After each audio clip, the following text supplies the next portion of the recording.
भव्य प्रदर्शन में उसको लेकर क्या कुछ कहेंगे? घटना तो बहुत सारे लोगों ने अजय सिंह चौकी चाय के द्वारा मेरे साथ क्या किया गया है। मैं पहले ये बता देना चाहता हूँ, ये मेरा आंदोलन सारे पुलिस वालों के खिलाफ नहीं है। ये लोगों का आंदोलन सारे पुलिस वालों के खिलाफ नहीं है कि सारे पुलिस वालों के खिलाफ है।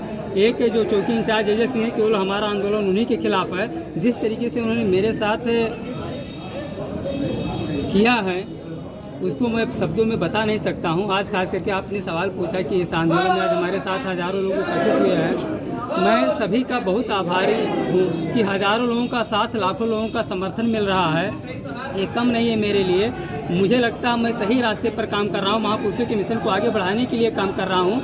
आज इस आंदोलन में मेरा पूरा परिवार शामिल है, मेरा भाई शामिल है, मेरी माता जी शामिल है, मेरे पिताजी शामिल है, मेरी बहन शामिल है, मेरी बड़ी माता जी शामिल है, भैया भाभी के लड़के शामिल है, भैया शामिल है। और आज मेरे साथ मेरे पूरे गांव का ऐसा कोई घर नहीं है जिस घर से महिलाएं और पुरुष नहीं आई हुई हैं। साथ में बस्ती जनपद से हज़ारों लोग शामिल हुए हैं। तमाम संगठन समर्थन में खड़ी है। हुआ था जिसमें आप दर्द से कहा रहे थे, उस वीडियो के पीछे क्या कुछ सच्चाई है? कुछ सच्चाई यही है कि आप लोगों को उच्च अधिकारियों से इस बात को सवाल करना चाहिए जो प्रश्न कर रहे हैं कि घटना 9 तारीख क्या है। बहुत सारे वीडियो वायरल भी हुए, शिकायती पत्र भी थाने में दिया गया, लेकिन अभी तक कार्रवाई नहीं हुई। उस कार्रवाई में जो है 5-6 लोगों को अंदर हिरासत में लिया गया। हिरासत लेने के बाद अजय सिंह के द्वारा मुझे चौकी के अंदर बुलवाया गया, जहाँ एसएचओ का ऑफिस है उसमें अकेले बुलवाया गया, जबकि मैं मना कर रहा था मैं अकेले नहीं जाऊँगा।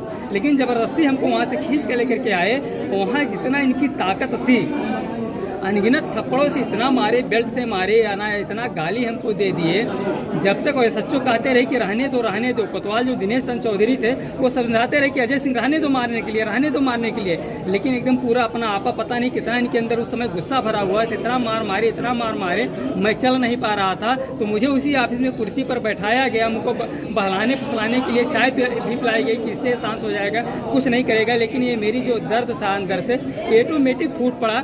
अब भी ये जो जबड़ा है, अभी जब मैं ज़्यादा तेज़ बोलता हूँ, जबड़ा खोलता हूँ, तो अभी यहाँ सब दर्द बना हुआ है, सिर में दर्द बना हुआ है। रात में सोते हैं तो लगता है सर में है ही नहीं है। मैं अपनी व्यथा के द्वारा किस चीज़ से आपकी पिटाई की गई? बेल्ट से भी मारा गया, हाथ से भी मारा गया, लातों से भी मारा गया, इतनी अभद्र भाषा की गाली भी दिया गया।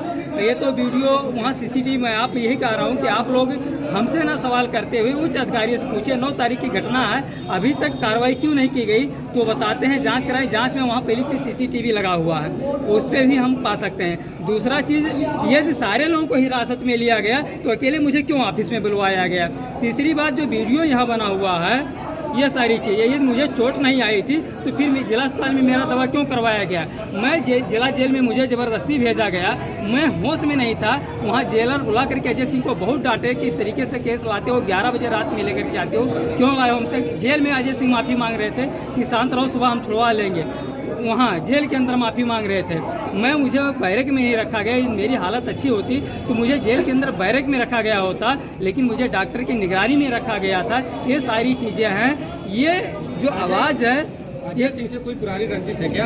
अब अजय सिंह ही बता सकते हैं कौन सी पुरानी रंजिश है, क्या रंजिश है। हम लोग समाज से काम करने वाले लोग हैं। वो तो वहाँ बैठे बैठे तमाम तरीके के धमकी भी दिए कि जो सिद्धनाथ की घटना मैं चाहूँ तो तुम्हें भी तुम्हारा नाम उसमें लगा करके भेज सकता हूँ। ये अजय सिंह कह रहे थे। अभी चाहूँ तो तुम्हें कट्टा रख करके यहीं फंसा करके उसमें जेल भेज सकता हूँ। अभी चाहूँ, जब चाहूँ तुम्हें गांजा भांग में हम फंसा करके भेज सकता हूँ। यानी जितना उनको प्रताड़ित करना था सारी चीज़ क्या नाम किया गया। और इतना ही नहीं, वो लोग जानते हैं कि मैं जब घर से निकला था तो केवल एक जोड़ी कपड़ा, एक वही जूता जो फटा पुराना था, उसी के साथ मैं आया हुआ था। मेरा समाज में रहना है, जो समाज सहयोग करता है, यदि वो चावल देता तो चावल खाता हूँ, आटा देता तो आटा खाता है। ये जानते ही ये एकदम बेहद गरीब है, समाज की लड़ाई लड़ने वाला है। इसने मेरा, आप लोग जूता कौन चुराता है जानते होंगे, इन्होंने मेरा जूता चुरा लिया, गायब कर दिया। बेल्ट वहाँ निकलवाया, बेल्ट भी गायब कर दिया गया। हमारा पेन था, पेन को भी गायब कर दिया गया। यानी जो भी चीज़ें थी हमारी सारे निकाल करके रख दिया। मैं 2 बार कोतवाली में गया अपने सामान लेने के लिए, बहुत खोजा लेकिन नहीं मिला। अब यहाँ पर क्या मांगे हैं? हमारी जो मांगे हैं, ये हमारी मांग नहीं है कि हमारी मांग है, हमारे लोग साथ में हज़ारों लोग, लाखों लोग समर्थन में ये मांग रख रहे हैं। ये जो मैंने इन लोगों के लिए किया, मैं बताया मेरे गांव से ले पूरे जनपद बस्ती से लोग, तमाम संगठन के लोग हैं, उनकी जो मांगे हैं वही मांग हमारी है। हम सारा चीज़ छोड़ दिया हूँ इन लोगों के ऊपर, और धन्यवाद देता हूँ इन लोगों कि आप लोग मेरे साथ आए हुए। मैं इसका सदैव आभारी रहूँगा। मैं किन शब्दों में जवाब दूं, कैसे कहूं कि आज आप लोग जो मेरे इस ताकत चार दीवारी के रूम में खड़े हुए हैं, मैं एकदम टूट चुका था। मुझे लग रहा कि मेरे मान सम्मान पर ठेस पहुंचा है। अब मेरे पास आत्महत्या के अलावा कोई चीज़ नहीं बचा हुआ है। लेकिन आज अपने साथ भारी जन समर्थन देखते हुए एक जीने की उम्मीद मिली है, फिर से एक बार समाज की लड़ाई लड़ने की उम्मीद मिली है। यदि हमारा समाज हमारे साथ रहा तो मैं निश्चित है हमेशा समाज के लिए खड़ा रहूँगा, मिलूँगा और महापुरुषों के मिशन को आगे बढ़ाता रहूँगा।